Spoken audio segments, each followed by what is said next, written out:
आज हम आपको सांसद वरुण गांधी जी की महाराष्ट्र में दिए गए वो भाषण सुनाने जा रहे हैं जिसने मोदी और अमित शाह की पूरी पोल खोल कर रख दी।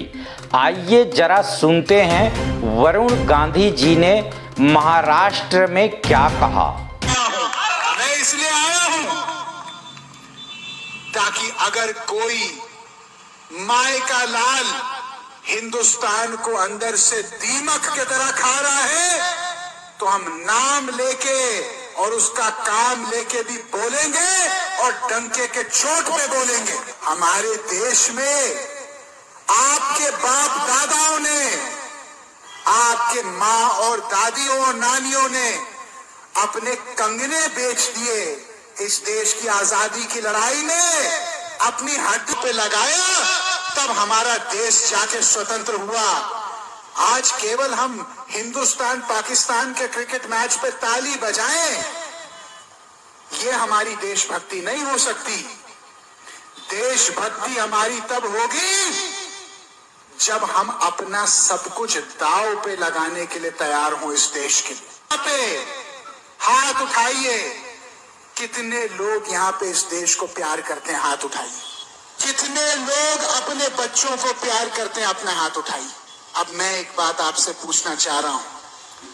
आज जब आप गरीबी देखते हैं, आप बेरोजगारी अपनी पाते हैं, आप अपने बढ़ते हुए इलाज के दाम को देखते हैं, आप अपने बच्चों की बढ़ती हुई स्कूल फीस को देखते हैं, आप दूध के, दही के, सब्जियों के, फलों के बढ़ते हुए कीमत को देखते हैं, तो क्या आपको नहीं लगता आपके इस बेटे वरुण गांधी को इनके खिलाफ आवाज उठानी चाहिए कि नहीं उठानी चाहिए? भाइयों, जब मैं राजनीति में आया तो मैं एक शंकराचार्य महाराज के पास गया। मैंने उनके चरण छुए। मैंने कहा, महाराज कुछ हमको ऐसा बताइए कि आजीवन हम लोग इसको गांठ बांध करके अपनी राजनीति का नींव बनाएं। उन्होंने केवल 2 लाइनें बोली। उन्होंने कहा, एक बेटा, दूसरों के हमेशा काम आना, और दूसरा बोले कि सच्चाई के मामले में कफन बांध के हमेशा चलना। उन्होंने कहा कि तुमको मैं आशीर्वाद इसलिए नहीं दे रहा हूं कि तुम एक सांसद, मंत्री ये सब बनो। तुमको मैं आशीर्वाद इसलिए दे रहा हूं कि इस देश में जहां भी अन्याय और जब भी अन्याय होगा तुम उसके खिलाफ एक क्रांतिकारी बन के बोलोगे। मैंने इस बार संसद में एक निजी विधेयक सदन के पटल पे डाला है जिसको कहते हैं भरोसा भारतीय रोजगार संहिता, जो सरकार से ये मांग कर रहा है सार्वजनिक रूप से कि आज 1 करोड़ से ज्यादा सरकारी नौकरियां खाली पड़ी हैं। प्रधानमंत्री जी ने अपने भाषण में कहा कि मैं हर साल 10 लाख नौकरी दूंगा। मैं प्रधानमंत्री जी को धन्यवाद देते हुए ये कहना चाहता हूं कि आदरणीय, 10 लाख नए नौकरी पैदा करने तो बाद का विषय है।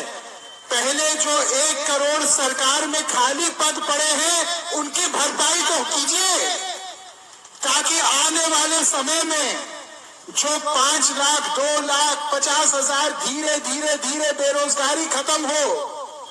इससे अच्छा कि सरकार बड़ा ऐतिहासिक फैसला लेके बेरोजगारी एक क्षण में उसको परास्त करें। तक हम केवल वोट राम और रहीम पे देंगे, तब तक हम केवल वोट जातिवाद पे देंगे। क्या हम लोग देश में ये नहीं समझते कि आग जो एक तरफ से शुरू होती है वो फैलते फैलते हमारे मकान तक भी पहुंचेगी? क्या ये हम नहीं समझ रहे? हमारे देश की राजनीति हमारे देश को जोड़ने की राजनीति होनी चाहिए, ना कि गृह युद्ध पैदा करने की राजनीति। हमको राजनीति नहीं करनी है जो लोगों को दबाए।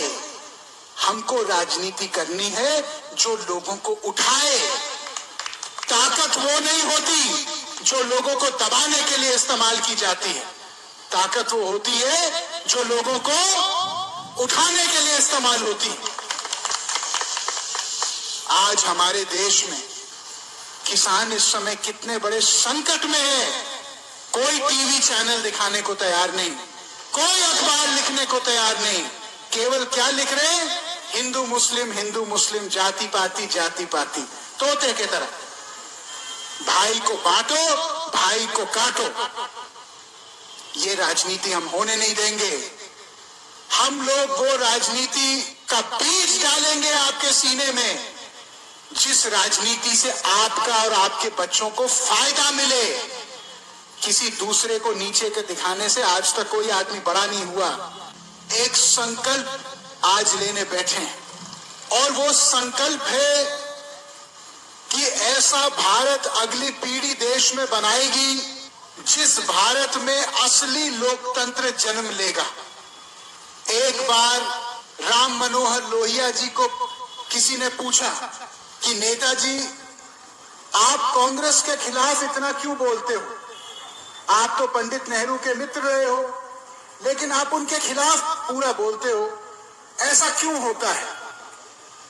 उन्होंने कहा कि देखिए, मैं ना कांग्रेस के खिलाफ हूं, ना पंडित नेहरू के खिलाफ हूं। उसी सोच से पल बढ़ के मैं आजादी की लड़ाई में आया।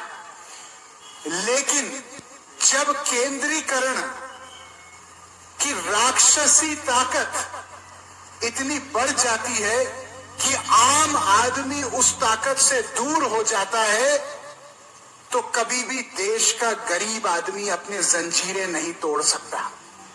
भाइयों, हम इसलिए सांसद नहीं बने हैं कि हम मंच की बात आप तक पहुंचाएं।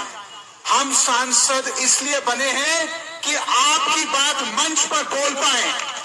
जब इस देश में बेरोजगारी खत्म होगी, जब सबकी बेटियों और बेटों को काम मिलेगा भरपूर, तो वरुण गांधी बेरोजगारी की बात करना बंद करेगा। जब इस देश में जो आज सरकारी नौकरियों, 10 सरकारी नौकरियों में से 7 सरकारी नौकरी केवल संविदा पे रेवड़ी की तरह बांटी जा रही हैं, और ऐसे ही गाजर मूली की तरह उन लोगों को कभी फेंका जाता है पूरा काम लेने के बाद, जब उनको पूरी तनख्वाह नहीं मिलती और 2-2, 4-4 हजार रुपए में उनसे 12-12 घंटा काम लिया जाता है, तो वरुण गांधी अगर ये नहीं बोलेगा तो फिर इस राष्ट्र का झंडा उठाने का संकल्प मैंने कैसे किया अपने हाथ में। अगर हम लोग भ्रष्टाचार के खिलाफ बोलते हैं, क्योंकि हम मानते हैं कि ईमानदारी और राष्ट्रभक्ति ये दोनों सगी बहनें हैं।